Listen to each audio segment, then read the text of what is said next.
పెద్దలు కేసీఆర్ గారు వారి నాయకత్వంలో తెలంగాణ రాష్ట్రం ఏర్పడిన తర్వాత కేవలం పేదల కన్నీళ్లు తుడవడానికి, పేదల కడుపు నింపడానికి, ఎలాంటి శాంతి భద్రతల సమస్య లేకుండా ఈ తుంగతుర్తి నియోజకవర్గంలో గతంలో మరి 2014 ముందున్న పరిస్థితులన్నీ వారికి తెలుసు కాబట్టి మరి ఎలాంటి పరిస్థితుల్లో కూడా హత్యా రాజకీయాలు, హింసతో కూడిన రాజకీయాలు వాటికి తావు ఉండొద్దని చెప్పి 10 సంవత్సరాల పాటు పేదల కష్టాలు, పేద ప్రజల సుఖదుఖాలు వాటి గురించి ఆలోచన చేసినాం తప్ప ఎన్నడూ కూడా రాజకీయ కక్షతో రాజకీయ హింసను రెచ్చగొట్టే ప్రయత్నం మాత్రం ఏనాడు కేసీఆర్ గారి ప్రభుత్వంలో ఆనాడు టీఆర్ఎస్ పార్టీ తర్వాత బీఆర్ఎస్ పార్టీ ఎన్నడూ చేయలేదు.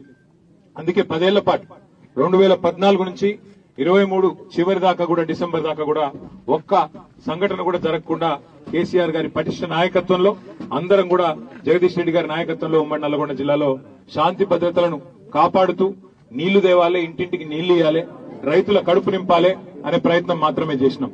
ఈ రోజు మళ్లీ బాధాకరం, కాంగ్రెస్ ప్రభుత్వం రాగానే ఇవాళ ఉమ్మడి నల్గొండ జిల్లాలో ఒక దగ్గర కాదు 3 చోట్ల చాలా దుర్మార్గమైన మరి కార్యక్రమాలు వాళ్ళు చేస్తా ఉన్నారు. ఎన్నికలను దృష్టిలో పెట్టుకొని ఎన్నికలు వస్తాయి పోతాయి, కానీ ఊళ్ళో ఉండే సోదరులు వారు కలిసిమెలిసి ఉండాలి. తెల్లారి ఎన్నికల తర్వాత కూడా అవన్నీ మరిచిపోయి ఇవాళ అడ్డమైన కార్యక్రమాలు చేస్తా ఉన్నారు.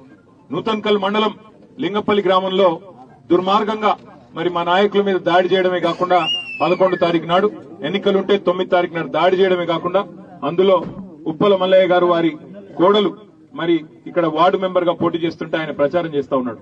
చేస్తుంటే దాడి చేసి కిరాతకంగా హత్య చేసింది ఈ స్థానిక కాంగ్రెస్ నాయకత్వం, స్థానికంగా ఉన్న కాంగ్రెస్ పార్టీ కార్యకర్తలు. నేను ఆ కుటుంబానికి కూడా నేను మాట ఇచ్చినాను, వారికి కూడా చెప్తా ఉన్నా, తప్పకుండా మళ్లీ మన ప్రభుత్వం వస్తుంది. వచ్చిన తర్వాత ఆ కుటుంబంలో ఒకరికి ప్రభుత్వ ఉద్యోగం ఇప్పించే బాధ్యత కూడా వారిని తప్పకుండా కాపాడుకుంటామని చెప్పి కూడా నేను తెలియజేస్తా ఉన్నా.